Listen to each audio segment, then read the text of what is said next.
예, 오늘 준비한 논문은 VIM이라는 논문이고요. 이거는 이제 2020년에 유립스에 발표된 약간은 좀 시간이 지난 논문이긴 합니다. 근데 좀 재밌었던 게 지금 현업에서 일할 때 지금 태블로 데이터 를 활용을 해서 문제를 풀어야 되는 그런 일을 하고 있는데 예전에 이제 경험했었던 다양한 뭐 컨벤셔널 머신러닝 방식이나 그 다음에 그 딥 뉴럴 네트워크 방식을 적용했을 때 생각보다 성능이 잘 안 나오더라고요. 그래서 어떠한 그 혹시 이런 것들을 똑같은 이런 문제를 경험해서 혹시 이걸 해결하기 위해서 뭐 제한된 어떤 기술들이 있지 않을까 이제 찾다 보니까 그 과정에서 나온 논문입니다. 논문 자체는 9장짜리고 되게 짧습니다. 짧고 내용 자체도 되게 직관적으로 이렇게 이해가 쉬워서 오늘 들으시면 뭐 이해하시는데 전혀 무리가 없으실 거고요. 대신 이제 되게 어, 태블로 데이터 쪽은 아마 저희 연구실에서 하시는 분이 많이 없는 걸로 알고 있어서 오늘 한번 재미를 한번 느껴보시면 좋을 것 같아가지고 준비를 같이 했습니다. 그리고 중간에 이게 녹화가 된다고 해서 조금 고민이 되긴 하는데 지금 회사에서 진행되고 있는 그 과제 내용을 조금 설명을 드려서 다시 돌아오려고 하거든요. 안 녹화가 하면, 그것만 녹화 안 네. 하면 되지 않나? 네. 그래서 잠깐 그때 한번 응. 하겠습니다. 그러면 넘어가겠습니다. 네, 태블릿 데이터는 뭐 너무나 다들 다 잘 알고 계실 텐데요. 예를 들면 이제 그 컬럼명들이 이제 하나의 피처들로 다 사용이 될 수도 있고요. 물론 여기서 피처 셀렉션 과정을 통해서 필요한 피처들을 뭐 선별해가지고 모델 트레이닝하는 데 쓸 수도 있고 아니면 뭐 다 집어넣을 수도 있겠죠. 근데 일반적으로 이제 태블릿 쪽 데이터를 하게 되면 딥 뉴럴 네트워크를 쓰지 않는 이상 특별하게 피처 셀렉션 과정을 거쳐서 뽑아야 되는 걸로 알고 있습니다. 그 현장에서는 이제 도메인 엑스퍼트들이 있기 때문에 어떠한 값들을 쓰면 주어진 문제를 푸는데 도움이 되더라라는 거를 이제 그 논리지를 갖고 있기 때문에 일반적으로는 그 현장의 그 도메인 엑스퍼트들한테 도움을 받아서 매뉴얼리 피처들을 셀렉션을 하게 됩니다.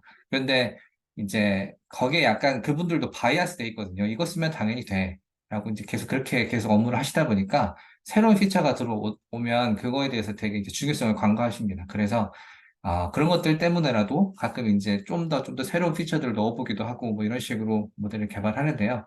우선은 태블로 데이터는 이 위에 있는 컬럼들이 하나의 피처들이라고 보시면 되고요. 이 하나하나가 그 데이터 인스턴스라고 보시면 됩니다. 태블러 데이터가 이미지 데이터나 그 언어 데이터와 좀 차이가 있는데 그게 어떤 거냐면 예를 들면 이미지 같은 경우에는 뉴메릭 데이터로 RGB로 다 변환이 되잖아요. 그리고 인접한 어떤 그 픽셀들끼리 어떤 유효한 인포메이션을 쉐어하고 있기 때문에 아주 작게 보면서 움직이는 뭐 컨볼루션 조 네트워크나 뭐 그런 식으로의 커릴레이션을 고민을 해서 계산을 할 수 있다라면 이 태블로 데이터 같은 경우에는 여러 가지 어떤 포맷들이 섞여 있습니다. 여기 뭐 제가 적어놨는데 뉴메릭한 데이터들도 있고요. 피처 중에 카테고리컬한 데이터도 있습니다. 그리고 보시면 아시겠지만 여기도 뉴메릭인데 뉴메릭 데이터들의 스케일도 다릅니다. 그리고 심지어 불리언도 있고요. 여기에는 이제 그 텍스트라고 말하기 좀 그렇지만 워드 단위의 어떤 카테고리컬 데이터들이 있고 이제 이따 한번 잠깐 보여드릴 건데 어떠한 필드에는 이런 어떤 단어만 들어가 있는 게 아니라 문장이 엄청나게 길게 막 들어가 있는 그런 컬럼도 있습니다. 그렇게 되면 단순히 카테고리컬, 누메리컬, 불리한 어떤 이런 형태가 아니라 텍스트가 들어가기 때문에 또 다른 방식으로 전체를 해서 피처를 이제 활용할 수 있도록 작업을 해야 됩니다. 그래서 이러한 점 때문에 그 기존의 이미지 데이터 또는 뭐 언어 데이터 와 약간 좀 특성이 다르고요. 그래서 이제 다이버시티 뭐 이런 다양한 것들이 한 데이터셋에 다 들어가 있고 그다음에 우리가 풀고자 하는 문제 자체가 뭐 일반 어떤 그 이미지나 랭귀지 쪽의 문제보다는 더 컴플렉시티가 높다. 뭐 논문에서는 이런 얘기도 하고 있습니다. 이런 어떤 다양한 특성들이 들어가 있기 때문에 콘벡스하지 않는 그런 경우도 생긴다. 우리가 풀고자 하는 콘벡스 프로블럼이 아닌 경우도 있다. 이런 경우는 기존의 컨벡스 옵티미제이션 방식으로 풀려고 하는 그런 어떤 어프로치들은 좋은 성능을 내지 않을 수 있다. 가능성이 높다라는 얘기를 하고 있습니다. 그러면 제가 그 회사에서 하고 있는 일을 잠깐 한번 소개를 드릴게요. 혹시 논문에 나온 알고리즘도 그 데이터에 한번 적용해 보신 건가요? 네, 적용을 해봤습니다. 아, 네. 그, 네. 그 정보를 여기 그 화면에 보이는 문서에는 담지를 못했는데, 아까 맥시멈 96% 성능이 나왔다고 말씀드렸잖아요. 근데 이걸 썼더니 97% 나왔습니다. 97%가 근데 그 40개 클래스를 클래시피케이션 하는 건 아니었고요. 맨 마지막 그, 그러니까 탑은 아니고 보텀 한 10? 얘들은 정보가 너무 노이즈해가지고 그냥 클래시파이가 안 될 정도로 노이즈해가지고 다 걷어냈고요. 한 탑 25에서 30 정도까지는 한번 클래시파이 하게끔 만들었는데 그렇게 했었을 때는 한 80% 나왔고요. 그러니까 기존 대비 60% 살짝 넘은 거 대비 20%더 향상이 됐으니까 되게 고무적인 거고 탑5하고 비교했었을 때는 이 방법을 안 썼을 때는 막 짜냈었을 때 96% 나왔고 이걸 썼더니 97%가 나왔어요. 알겠습니다. 네. 이제 VIME 이 방식은 두 가지 어프로치를 제안하고 있습니다. 첫 번째는 셀프 슈퍼바이즈 러닝 방식으로 리프레젠테이션 러닝을 시키자. 여기 화면에 보이는 이제 엔코더가 주요 타겟인데요. 이를 위해서 억실러리 네트워크를 두 개를 더 두고 있습니다. 이 억실러리 이제 네트워크 에스티메이터는 이제 이 셀프 슈퍼바이즈 러닝을 위해서 고안된 프리텍스트 태스크를 뭐랄까요? 이제 처리하는 어떤 그런 로직이라고 보시면 됩니다. 설명을 드리면 이제 처음에는 매스크 제너레이터라고 합니다. 매스크 제너레이터 로직이 있어서 아까 보여드렸던 테이블의 컬럼 개수가 이 피처의 랭스라고 생각하시면 됩니다. 그래서 그 똑같은 랭스를 갖고 있는 매스크를 생성을 합니다. 네, 그래서 생성하는데 매스크는 어떤 이제 베르놀리 디스트리뷰션에서 랜덤하게 이제 샘플링 하는 거고요. 하이퍼 파라미터로 이제 프로버빌리티를 집어넣어서 랭스에서 어느 정도까지 값을 이제 매스킹 할 거냐. 이 매스킹이니까 이 값이 매스크 밸류는 벡터는 0과 1로만 구성이 되어 있습니다. 그래서 확률적으로 뭐 50% 이런 어떤 하이퍼 파라미터를 집어넣으면 반은 뭐 0으로 되어 있고 나머지는 1로 되어 있다라고 보시면 됩니다. 그런 식으로 매스크를 만들어내면 프레텍스트 뭐 제너레이터라고 이제 거창하게 얘기했는데 그냥 아, 피처가 있으면 피처를 갖다가 매스킹 해가지고 새로운 어떤 커럽티드 피처를 만들어내는 함수입니다. 결국에 그냥 덧셈일 텐데요. 아, 네, 곱셈이겠죠. 곱셈일 텐데요. 그렇게 되어 있고요. 그러면 이 unlabeled 데이터셋은 뭐냐면 이제 말 그대로 제 태블러 데이터 테이블에서 인스턴스 롤 하나씩 가져온 겁니다. 가져온 거고 그 값들을 특별하게 논문에서는 어떤 전처를 했는지에 대해서는 언급은 없습니다. 근데 일반적으로 어느 정도 전처를 하고 모든 뭐 카테고리컬 데이터를 뉴메릭으로 바꾸고 그거를 뭐 하나하나를 갖다가 그 값을 그냥 밸류를 쓸지 아니면은 그거를 뭐 새로운 어떤 필드로 확장해서 집어넣을지 그거는 이제 이 문제를 푸는 분들의 결정이 이제 뭐 결정에 따른 문제고요. 그래서 그런 식으로 전처질을 한 다음에 피처를 만들어내고 그걸 썼다라고 생각하시면 될 것 같습니다. 그런 다음에 매스킹을 해서 새로운 어떤 커럽티드 피처가 나오면 엔코더에 그걸 집어넣고 피처를 표현하게 합니다.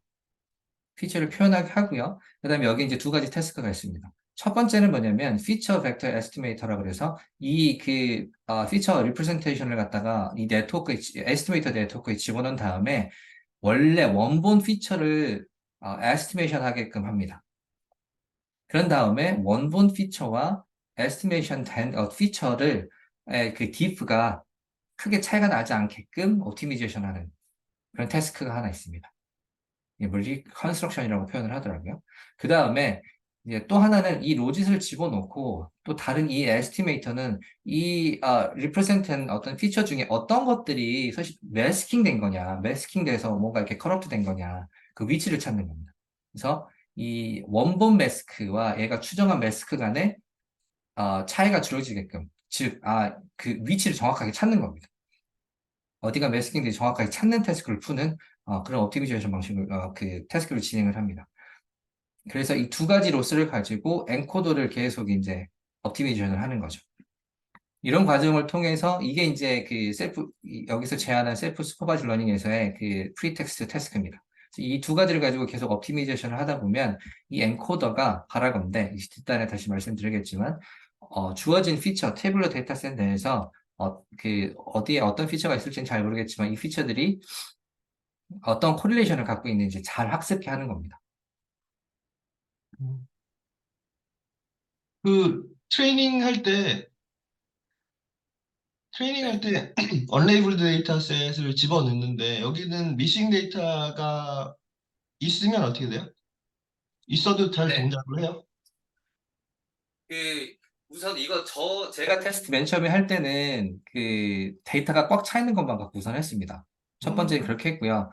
그 다음에는 뭐 되게 이제 뭐 많이들 하는 방식인데 이제 뭐 평균값을 집어넣었죠. 다른 어떤 필드의 밸류 값을 확인한 다음에 밸류 레인지를 찾고요. 그 밸류 레인지 안에서 이제 뭐 임의의 값을 그냥 평균 값을 그냥 이렇게 채워 넣어서도 한번 써봤고요. 그랬었을 때 그거, 효과적으로 성능이 예, 그거를 더 잘하는 방법이 사실 그 EM 알고리즘을 써서 채워넣으면 훨씬 더 잘 되는데.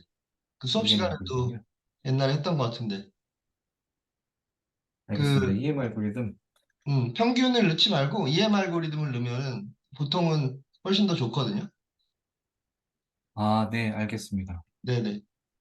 EM으로 그 채우는 거지. 어. 사실 이제 이 방식을 통해서 아까 뭐 68개 피처가 있었는데 그중에 이제 로케이션 밸류를 찾아내는 거잖아요.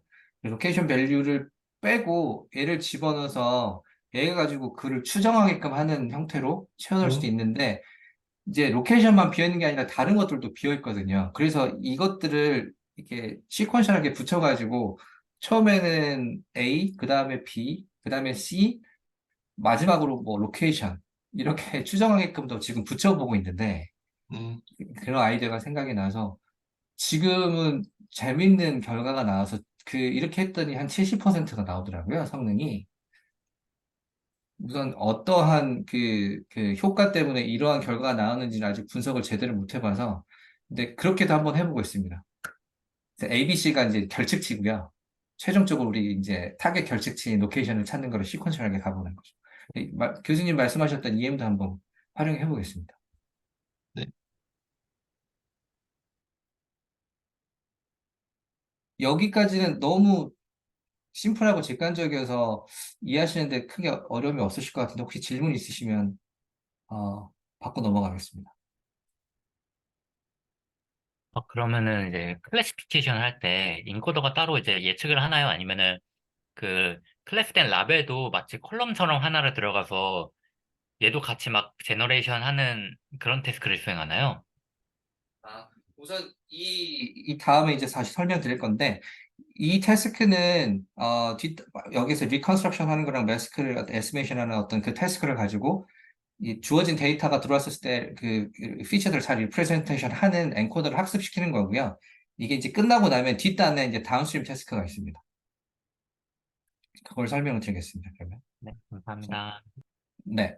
그리고 이제 이 과정을 통해서 그러면 엔코더가 도대체 뭐를 학습을 하게 되는 거냐라고 그 질문을 한다면 이제 그 논문 저자들은 이런 거를 학습을 할 거다라고 얘기를 하고 있습니다. 뭐 당연한 얘기지만 코릴레이션, 피처들 간의 코릴레이션이 떻게 되는지에 대해서 얘가 학습을 할 거다. 근데 뭐가 그러면 다른 거냐? 다른 어떤 이미지 데이터를 받았었을 때 뭐 콜리션 계산하고 뭐 애들이 모델이 그걸 학습하게끔 하는 거랑 뭐가 다르냐? 라고 얘기한다면 이미지 쪽은 아까 말씀드렸던 것처럼 바로 옆에 있는 그 인접 픽셀들 간의 코릴레이션을 잘 계산하는데 최적화되어 있다면 태블러는 맨 앞에 있는 첫 번째 컬럼과 맨 뒤에는 그 마지막 컬럼 간의 코릴레이션이 있을 수도 있거든요. 그리고 이게 뭐 사람 입맛에 맞게 이게 컬럼들이 막 이렇게 왔다 갔다 할 수 있거든요. 그 재정렬을 시킬 수가 있어서. 그래서 인접한 거랑은 전혀 관계가 없다. 특성 자체가 다르다. 근데 이런 태스크를 통해서 그 이미지에서 어떤 이런 픽셀 간의 인접한 픽셀 간의 코릴레이션을 계산하는 거랑 별개로 이걸 하게 되면 그 태블러 데이터 자체를 그대로 반영한 형태로 코릴레이션을 계산할 수 있다라고 얘기를 하고 있고요. 그다음에 처음에 이제 궁금했던 게 그러면 얘들이 이렇게 네트워크를 세 개나 쓰고 있는데 얘들은 그럼 어떤 네트워크를 쓰고 있을까라는 고민이 좀 들었습니다. 당연히 컨볼루셔널 뉴럴 네트워크는 아닐 것 같아가지고 그래서 저자가 오픈한 코드를 확인을 해봤더니 그냥 어, 단순한 레이어 하나 넣어놨더라고요. 그 리니어 레이어를 가지고 계산을 하고 있었습니다. 자세히 여기는 잘 나오진 않았지만 그 원 레이어 심플하게 했었을 때도 동작을 잘 하더라라고 얘기하고 있고요. 이거를 이제 원레이어가 아니라 뭐 2, 3레이어를 가지고 한번 이렇게 늘렸다 줄이는 형태로 MLP 형태의 네트워크를 써도 동작을 잘 하더라라고 얘기를 하고 있습니다.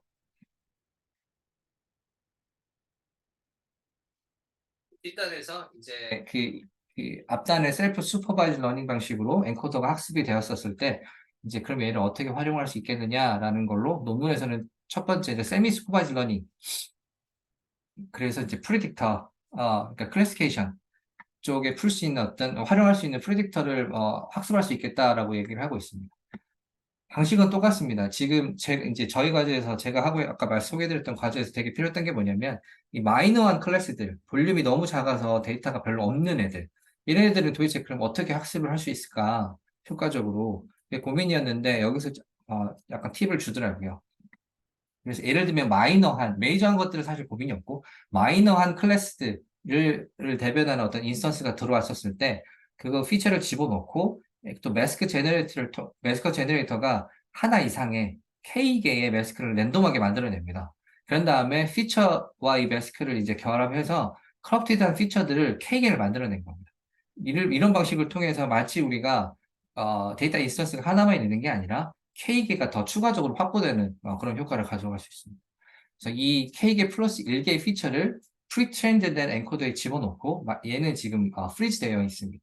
그래서 피처 리프레젠테이션이 나오면 K 플러스 1개의 피처 리프레젠테이션이 나오면 이 프리딕터를 이제 학습을 하는 건데요. 얘가 원본 피처 리프레젠테이션과 약간 커럽트된 그 인풋으로 생성된 K개의 피처 리프레젠테이션을 집어넣고 원본 Y와 그러니까 그 정답을 제대로 맞췄는지 그 로스 계산을 하고요. 나머지 K개는 예측을 했었을 때 이 예측 값이 그, 어, 그,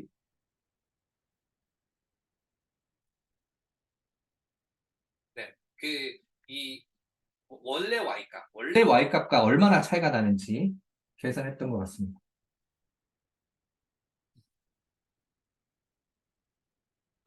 이겁니다. 그러니까 이 원본 그 피처가 들어가서 나온 어떤 예측값하고 그다음에 이게 커럽트된 어떤 인풋을 받아서 만들어진 이 피처 리프레젠테이션을 다시 프리딕터가 예측한 값하고의 차이가 줄어들게끔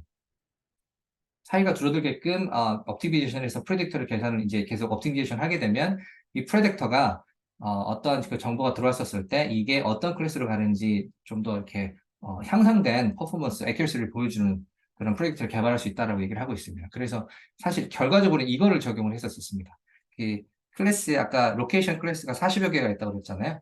그래서 이제 탑 5만 돌리면 충분하기 때문에 성능이 뭐 90 몇 퍼센트 나오는 걸 확보할 수 있었지만 탑 50을 집어넣으면 노이즈된 것들을 제거하고 40개를 하게 되면 데이터들이 걔들도 별로 없기 때문에 크게 이제 성능 향상이 없었었습니다. 근데 이 방식을 써서 마치 뭔가 데이터를 어떤 생성해내는 듯한 어떤 효과를 가져가니까 성능이 한 70%로 올라갔고 계속 이 튜닝하면서 작업을 하고 있는데 최근에 80% 그거 준하게 올라가는 걸 확인을 해서 이 방식을 쓰게 되면 효과적으로 그 데이터가 임발란스한 데이터셋, 그 다음에 그 안에서 뭐 레이셔가 너무 작은 어떤 클래스들의 데이터셋을 만 갖고도 훌륭하게 클래시피케이션 알고리즘, 클래스파이를 학습할 수 있을 것 같다라는 걸 실험적으로 확인을 했습니다. 네, 혹시 여기 또 질문 있으시면 받고 넘어가겠습니다.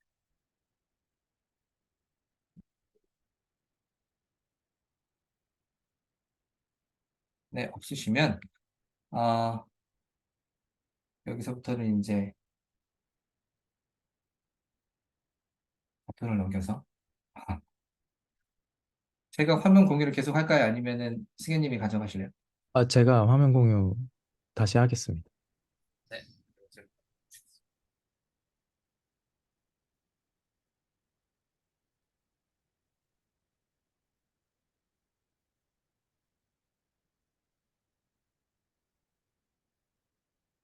혹시 화면 잘 보이시나요? 네, 잘 보입니다. 네, 그래서 저는 그 페이퍼에서 기술하고 있는 렐레이티드 웍스 부분이랑 실험 부분 간략하게 설명드릴 텐데요. 그 페이퍼에서 말하고 있는 릴레이티드 웍스로 크게 셀프 SL이랑 셀프 슈퍼바이즈드 러닝이랑 이제 세미 슈퍼바이즈드 러닝 이렇게 크게 두 가지에 대해서 릴레이티드 웍스를 기술을 하고 있습니다. 그래서 먼저 셀프 슈퍼바이즈드 러닝 부분을 보면 셀프 슈퍼바이즈드 러닝도 크게 두 가지로 분류를 할 수 있고 첫 번째가 이제 그 앞서 정현영님께서 설명해 주신 프리텍스트 태스크를 활용을 해가지고 좀 더 의미 있는 피처 레프레젠테이션을 학습을 하는 기법이고요.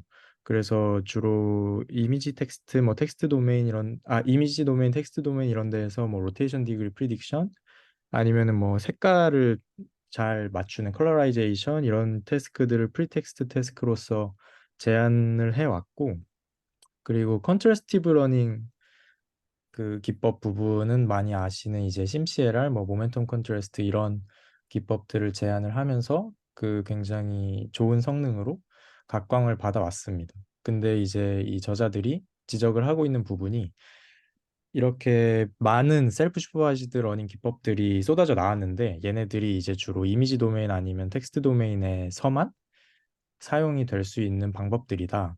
그래서 태블릿 데이터 도메인에서는 아직까지 많이 활용이 되지 못하고 있고, 그리고 태블릿 데이터에서 셀프 슈퍼바이즈드 러닝을 활용을 하려는 시도들로는 이제 디노이징 오토 인코더, 컨텍스트 인코더, 그리고 탭넷, 태버트 이런 모델들을 소개를 해주고 있는데요. 얘네들의 이제 공통된 프리텍스트 태스크로 그 여기에서도 이제 마찬가지로 유사하게 사용을 하고 있는 커럽티드 샘플로부터 원래 샘플을 복원하는 태스크 아니면은 커럽티드 샘플과 그 마스크로부터 원래 샘플을 복원하는 태스크를 프리텍스트 태스크로서 사용을 하면서 태블러 데이터에서도 셀프 슈퍼바이즈드 러닝 기법을 좀 활용을 해보고자 하는 시도들이 있었습니다. 그리고 세미 슈퍼바이즈드 러닝 쪽으로 가보면 여기도 크게 언레이블드 데이터에 대해서 엔트로피 미니마이제이션 기법을 활용을 해서 사용을 하는 방법과 그리고 원래 샘플과 그 샘플에 대해서 어떻게 어떤 방법으로 변화를 줘가지고 하나의 어그멘티드 버전을 만들어서 그 둘 사이의 컨시스턴시를 향상시켜주는 방법으로 성능을 좀 향상시키려는 시도들이 있는데요. 첫 번째 그 엔트로피 미니마이제이션 같은 부분은 그 학습된 모델에 대해서 그 원래 샘플을 언레이블드 데이터를 인풋으로 넣어줬을 때 그 나오는 프리딕션들 중에 하이 컨피던스를 나타내는 프리딕션을 그 수도 레이블로 활용을 해가지고 학습에 활용을 하는 형태이고요. 컨시스턴시 레귤러라이제이션 부분은 그 아웃풋으로 내뱉는 프리딕션 간의 컨시스턴시를 향상을 시켜주는 방법이 있고 그리고 민티처 같은 경우는 아웃풋 프리딕션이 아니라 그 중간 단의 피처 레프레젠테이션 부분에 대해서 컨시스턴시를 향상시켜주는 방법이 있습니다. 그리고 또 원래 샘플과 어그멘티드 버전 간의 맥시멈 디퍼런스 미니마이제이션을 통해서 컨시스턴시 레귤러라이제이션을 해주려는 방법과 그리고 앞서 말씀드린 엔트로피 미니마이제이션을 같이 이제 컨시스턴시 레귤러라이제이션 기법과 같이 활용을 해서 성능 향상을 도모하려는 시도도 있었습니다. 그래서 이러한 그 이미지 텍스트 도메인에서 굉장히 많이 연구가 되어 왔고 탐색이 되어 왔던 방법인데 이 두 라인이 그래서 이러한 방법들과 비교해서 이 VIME 페이퍼에서 제안하는 거는 태뷸러 데이터 도메인에 최적화된 새로운 셀프 슈퍼바이즈드 러닝 기법을 제안을 했다는 점이 있고 그리고 세미 슈퍼바이즈드 러닝 기법으로서 태뷸러 데이터 도메인 어그멘테이션 전략을 새롭게 제안을 했다라는 것을 이 크게 두 가지 컨트리뷰션으로 기술을 하고 있습니다. 그래서 실험 부분 설명을 드리면 사용한 벤치마크로는 크게 이제 셀프 슈퍼바이즈드 러닝 기법, 세미 슈퍼바이즈드 러닝 기법, 그리고 그냥 슈퍼바이즈드 온리 기법을 크게 비교군으로 설정을 해서 실험을 하고 있고요. 셀프 슈퍼바이즈드 러닝 기법에서는 디노이징 오토 인코더라는 것과 컨텍스트 인코더 이 두 가지 모두 태뷸러 데이터 쪽에서 셀프 슈퍼바이즈드 러닝 기법을 활용한 모델들이고 세미 슈퍼바이즈드 러닝으로는 믹스업을 비교를 하고 있습니다. 그러면서 이제 언급하는 부분이 이미지 랭귀지 도메인에서만 적용이 되는 메소드 같은 거는 이제 일단 실험에서 다 제외를 했다고 합니다. 그래서 뒤에 실험 부분 표를 보시면 비교한 다른 메소드들이 그렇게 많지 않고 적은 거를 알 수가 있고요. 그리고 실험한 데이터셋은 크게 이렇게 유전 데이터, 그리고 클리니컬 데이터, 임상 데이터, 그리고 퍼블릭 태뷸러 데이터 이렇게 세 가지에 대해서 실험을 진행을 했다고 합니다. 먼저 제노믹 데이터는 UK 바이오뱅크 제노믹스 데이터셋이라는 데이터셋에 대해서 실험을 진행을 했습니다. 그래서 40만 명의 제노믹 인포메이션이 들어있는 데이터셋이고, 이러한 제노믹 인포메이션을 SNP라고 말을 한다고 합니다. 그래서 이 SNP라는 거는 이제 카테고리컬 베리어블로 0, 1, 2, 셋 중에 한 값을 가지게 되고, 이 UK 바이오뱅크 제노믹 데이터셋의 피처가 스탠다드 p-밸류 필터링 프로세스를 거친 후에 남은 약 700개의 SNP로 이루어져 있다고 합니다. 그리고 실험 태스크 같은 경우는 이 블러드셀 트레이트, 이 그래프에 보이시는 MRV, MPV, MCH 얘네들이 블러드셀 트레이트라고 하는데요. 이 6가지 블러드셀 트레이트에 대해서 프리딕션 하는 태스크를 각각 이제 독립된 프리딕션 태스크라고 보고 6가지 프리딕션 태스크를 진행을 해서 결과를 내는 방식으로 실험을 하고 있다고 합니다. 그래서 보면 여기 X축이 그 레이블드 샘플의 개수인데, 레이블드 샘플의 개수를 1000개에서 10만 개까지 이제 점진적으로 늘려가면서 그 성능을 비교를 했고, 그 셀프 슈퍼바이즈드 러닝, 세미 슈퍼바이즈드 러닝, 그리고 슈퍼바이즈드 온리에서 대표 모델을 하나씩 가져와서 비교를 하고 있습니다. 그래서 그래프를 보시면 그 VIME 모델이 그 1000개만 썼을 때, 레이블드 데이터를 1000개만 썼을 때에도 다른 모델들과 비교를 해서 훨씬 많은 레이블드 데이터를 썼을 때와 거의 성능이 유사하게 나오는 것을 보면서 훨씬 그 효과적인 기법이라는 것을 보여주고 있습니다.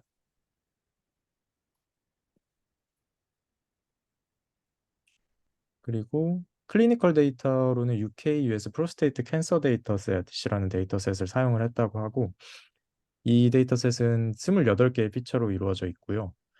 그리고 레이블드 데이터가 10,000개, 그리고 언레이블드 데이터가 20만 개 이상의 데이터로 이루어져 있고, 학습할 때는 그 10,000개 레이블드 데이터셋 중에 5,000개를 쓰고 언레이블드 데이터 20만 개를 썼고, 테스트할 때 이제 남은 레이블드 데이터 5,000개에 대해서 테스트를 진행을 해준다고 합니다.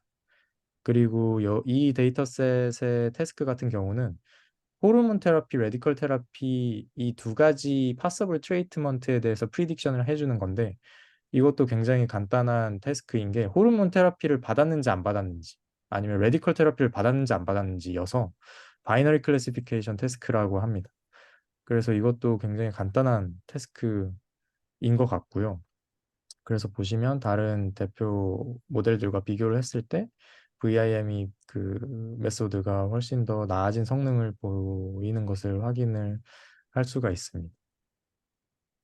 그리고 마지막으로 퍼블릭 태블러 데이터셋에 대해서는 이렇게 세 가지 데이터셋에 대해서 진행을 했고, 이 엠리스트 같은 경우는 그 784디멘션짜리 피처를 이제 그 테이블러 데이터의 피처, 784개의 피처를 가진 테이블러 데이터로 간주를 하고 그 실험을 진행을 한 거라고 합니다. 그래서 레이블드 데이터셋은 10%로 두고 나머지 90%는 언레이블드로 두고 실험을 진행을 했고요.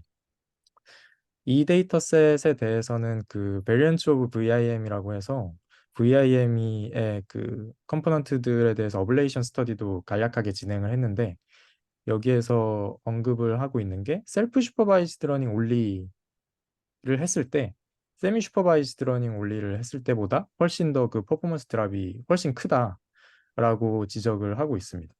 그래서 보시면 셀프 슈퍼바이즈드 러닝 올리 부분은 그 앞에 그 정영님께서 설명해 주셨을 때 그 피처 리프레젠테이션을 학습했던 인코더 부분을 똑같이 학습을 하되, 나중에 이제 세미 슈퍼바이즈드 러닝 프레임워크에서 같이 이제 그 컨시스턴시 로스 부분에 대해서 웨이트 밸런싱 텀 베타를 두고 로스를 같이 주면서 학습을 하는데, 그 베타 부분 컨시스턴시 로스 부분을 그냥 0으로 날려버리고 인코더 가지고만 활용을 한 겁니다.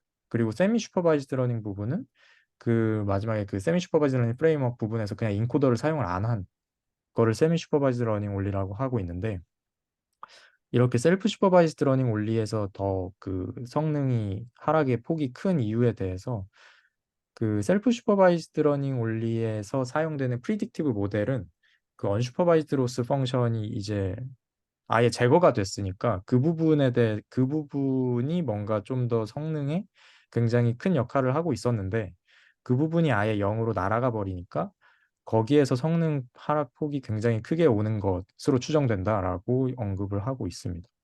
그래서 어떻게 보면 당연한 얘기인 것 같기도 하고. 네, 그래서 실험은 이렇게 크게 세 가지 데이터 셋, 그리고 태스크도 저렇게 비교적 간단한 이미지 도메인이나 그런 데보다 훨씬 간단한 태스크를 하고 있고요. 그래서 그 정리를 해보자면, 여기 페이퍼 저자들이 강조를 하는 부분들이 이제 기존의 이미지 도메인에서는 픽셀 간의 스페셜 코릴레이션, 그리고 텍스트 도메인 같은 경우는 워드 간의 시퀀셜 코릴레이션, 이렇게 딱 코릴레이션 스트럭처가 잘 정의가 돼 있고, 그게 이제 다양한 이미지 데이터셋, 텍스트 데이터셋에 대해서 일관되게 적용이 되는 잘 정의된 코릴레이션 스트럭처가 존재하는 데이터 도메인인데, 태블러 데이터 도메인 같은 경우는 그렇게 딱 공통된 코릴레이션 스트럭처가 없다. 그래서 그 기존의 셀프 슈퍼바이즈드 러닝, 세미 슈퍼바이즈드 러닝이 굉장히 각광을 받으면서 프로미싱한 메소드들이 쏟아져 나왔는데, 걔네들이 태블러 데이터 도메인에서 잘 적용이 바로 되지 못하는 이유들이 이렇게 코릴레이션 스트럭처가 정의가 잘 되어 있지 않기 때문에, 그러한 데이터 도메인의 특성 때문에 그러한 것이다라고 언급을 하고 있습니다. 그러면서 이제 여기에서 제안한 새로운 프리텍스트 태스크, 마스크 벡터 에스티메이션, 피처 벡터 에스티메이션 태스크를 태블러 데이터 도메인에 더 적합한 그 셀프 슈퍼바이즈드 러닝 프리텍스트 태스크로서 제안을 하면서, 기존의 셀프 슈퍼바이즈드 러닝 메소드들의 그런 인사이트를 잘 가져오는 프리텍스트 태스크를 제안을 한다라고 하고 있고요. 그리고 세미 슈퍼바이즈드 러닝 관점에서는 그런 태블러 데이터에 대한 새로운 어그멘테이션 스킴을 제안을 하면서, 이런 뭔가 기존의 이제 딥러닝 메소드, 이미지 텍스트 도메인에 좀 집중돼서 발전되어 온 세미 슈퍼바이즈, 셀프 슈퍼바이즈 러닝 메소드들에 대해서 태블러 데이터 도메인으로 어떻게 하면 잘 확장을 시킬 수 있을지에 대한 뭔가 가능성을 열어준 페이퍼라고 본인들의 페이퍼를 이제 언급을 하면서 마무리를 하고 있습니다. 그래서 오늘 네, 실험 부분과 릴레이티드 웍스 부분 준비한 부분은 여기까지고, 혹시 마지막으로 질문 있으시면 해주시면 감사하겠습니다. 그 저기 뭐냐, 이 방법에다가 바이브인가? 아무튼 이 새로운 네. 방법에다가 바임에다가 그 믹스업을 얘도 쓸 수 있지 않나? 똑같이? 근데 왜 안 그 썼지? 마스크 부분에서 말씀하시는. 아, 그러니까 마스크를 하기 전에 아예 믹스업을 해가지고 데이터 자체를 믹스업 하는 거지. 아, 데이터 자체를요? 믹스업이라는 게 데이터 믹스업 하는 네네. 거잖아. 네네, 맞습니다. 그러니까 그래서 오그멘테이션 할 수도 있었을 것 같은데. 네. 그 믹스업을 같이 썼다 이런 부분에 대한 언급은 딱히 없고, 그냥 믹스업을 하나의 그냥 비교군으로만 설명을 하고 그러니까 예. 맞습니다. 같이 쓰면 더 잘 될 것 같다는 생각도 드는데. 2020년 논문이니까 한번 이후에 후속 뭐 논문이 나왔는지 아니면 이거를 뭐 응용한 게 있는지 한번 서치해 보고요. 네, 아니 뭐 있으면 그렇게 한번 다시 크리티컬한 것 같진 않은데 중요한 것 같진 않은데 어쨌든 같이 네, 쓰면은 성능은 더 오를 것 같아서. 네. 그렇긴 하네요.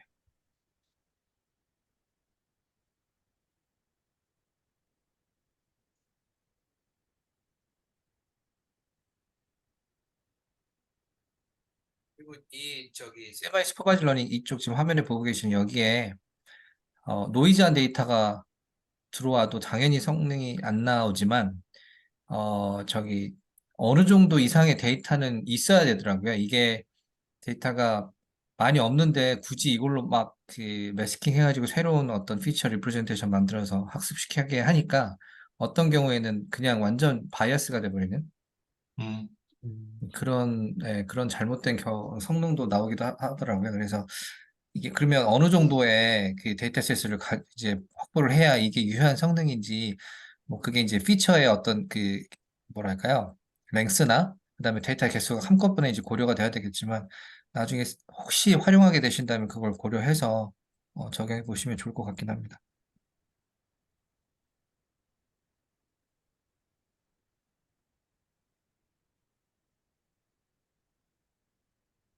질문이나 코멘트 없으면은 더 있어요? 없으면 여기서 끝내도 될 것 같은데. 네, 네, 그러면, 그럼 네. 네, 오늘 세미나 여기서 마무리하도록 하겠습니다. 네, 수고하셨습니다. 예. 감사합니다. 감사합니다.